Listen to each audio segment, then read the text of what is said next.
अस्सलाम वालेकुम dear students आज का जो हमारा टॉपिक है वो ब्रांचेस ऑफ बायोलॉजी की ब्रांचेस को आज हमने स्टडी करना है। एफएससी पार्ट फर्स्ट लेक्चर 3 का ये हमारे पास पहला पार्ट है।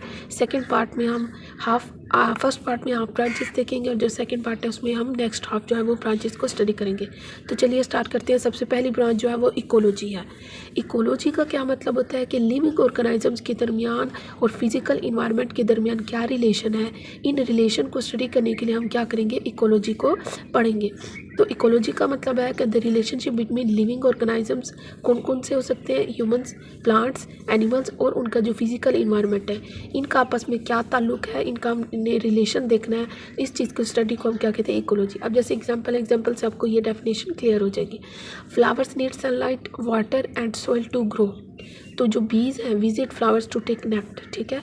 तो इससे क्या होगा कि the bees help flowers by moving pollen which help the plants make more flowers. तो क्या हो गया कि इनका आपस में रिलेशन हो गया, रिलेशनशिप भी है और एक दूसरे की हेल्प से ये क्या कर रहे हैं, ग्रो भी कर रहे हैं और अपनी जो नीड्स है, रिक्वायरमेंट है, उनको भी पूरा कर रहे हैं। तो ये हमारे पास क्या होगी, इकोलॉजी और उसकी एग्जाम्पल। नेक्स्ट ब्रांच है वो है हमारे पास एम्ब्रियोलॉजी। एम्ब्रियोलॉजी का क्या मतलब है, the study of development of embryo from zygote till it is born. Development, embryo की जो डेवलपमेंट है जाइगोट से बोर्न होने तक, इस चीज़ की स्टडी को हम कहते हैं एम्ब्रियोलॉजी। एम्ब्रियोलॉजी की एग्जाम्पल है हमारे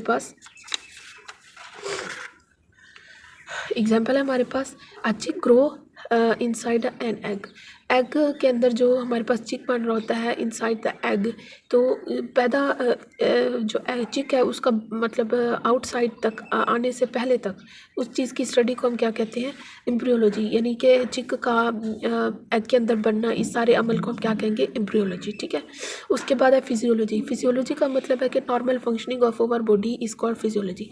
हमारी जो बॉडी है, एक नॉर्मल बॉडी जो होती है वो नॉर्मल फंक्शन कर रही है, तो नॉर्मल काम कर रही है, उसके तमाम सिस्टम जो है वो काम करें, उस चीज़ को हम कहते हैं फिजियोलॉजी।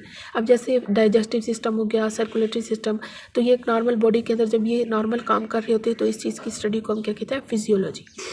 उसके बाद है हिस्टोलॉजी। हिस्टोलॉजी कहते हैं study of tissues of organs की टिश्यूज़ की स्टडी को हम क्या कहते हैं, हिस्टोलॉजी। अब जैसे हमारे पास आई जो है वो एक ऑर्गन है और जो रेटिना है वो उसका टिश्यू है, तो रेटिना की स्टडी को हम क्या कहेंगे, हिस्टोलॉजी, ठीक है। उसके बाद है जो नेक्स्ट ब्रांच वो है हमारे पास मॉर्फोलॉजी। मॉर्फोलॉजी का मतलब है the study of external structure of living things, ठीक है। जो लिविंग थिंग्स की एक्सटर्नल स्ट्रक्चर्स होती हैं या एक्सटर्नल उनकी साख्तें होती हैं, उस चीज़ को हम क्या कहते हैं, मॉर्फोलॉजी। अब जैसे study of structure of arm, इसी तरह बाकी भी पार्ट्स हो सकते हैं, उनकी स्टडी को हम, यानी एक्सटर्नल पार्ट्स को हमने जो है वो स्टडी करना है, तो हमें मॉर्फोलॉजी को जो है वो समझना होगा। उसके बाद है हमारे पास एनाटॉमी। मॉर्फोलॉजी में हम एक्सटर्नल पार्ट्स को देखते हैं, एनाटॉमी में हम the study of internal organs. हमारे जो इंटरनल ऑर्गन्स हैं उन उसकी स्टडी को हम क्या कहेंगे, एनाटॉमी। अब जैसे इंटरनल ऑर्गन्स हो गए, आई हो गया, लीवर हो गया, हार्ट हो गया, लीवर हो गया, इनकी स्टडी को हम क्या कहेंगे, एनाटॉमी। उसके बाद है पैलियोंटोलॉजी। इसका मतलब यह है कि it is a science deals with life of past geological periods as known especially from fossils remains. यहाँ पे लिखा हुआ है ओल्ड बोन्स फाउंड। इस पैलियोंटोलॉजी का मतलब यह है कि जो पास्ट में लाइफ थी, यानी कि या इंसान थे, जानवर थे या फिर पौधे, उनकी बाकियात को देखना, ढूंढना या फिर उनकी स्टडी करना हमें क्या कहलाता है, पैलियोंटोलॉजी। यानी उनके फुटप्रिंट्स की बेस के ऊपर उनके बारे में खोज लगाना, तो ये हमारे पास क्या कहलाता है, पैलियोंटोलॉजी। जैसे ओल्ड रॉक्स के अंदर काफ़ी सारी चीज़ें मिलती हैं, इंसानों की भी हड्डियाँ मिलती हैं कि पहले लोग किस तरह के थे, अब किस तरह के, या फिर पहले जानवर किस तरह के थे, उनकी भी हड्डियाँ हमें क्या है वो मिल सकती हैं। अब जैसे एग्जांपल में bones, teeth, shells, leaf, nest and footprints, ये सारी एग्जांपल हमारे पास क्या है, पैलियोंटोलॉजी। उसके बाद है एवोल्यूशन।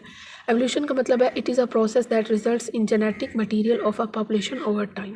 जैसे Darwin theory of evolution. Darwin theory of evolution में क्या होता है कि इसने कहा था कि जो इंसान है, ठीक है, अब जैसे एवोल्यूशन की हमारे पास एग्जांपल ये होगी कि जो साइंसदानों का मानना है कि पहले जो इंसान थे वो पहले बंदर थे, तो वहाँ से फिर एवोल्यूशन के थ्रू होते होते वो फिर क्या हो गए, एक इंसान बन गए, ठीक है।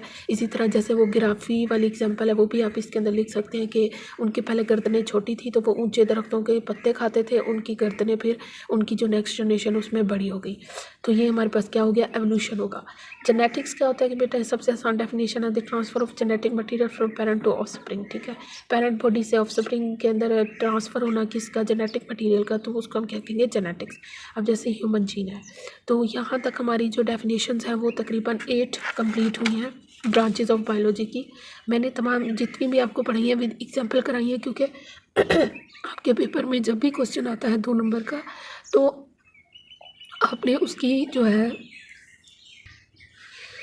आप जब तक एग्जाम्पल नहीं देंगे तो आपको 2 नंबर नहीं मिलते। तो आपने हर डेफिनेशन को, हर ब्रांच को विद एग्जाम्पल करना है, ठीक है।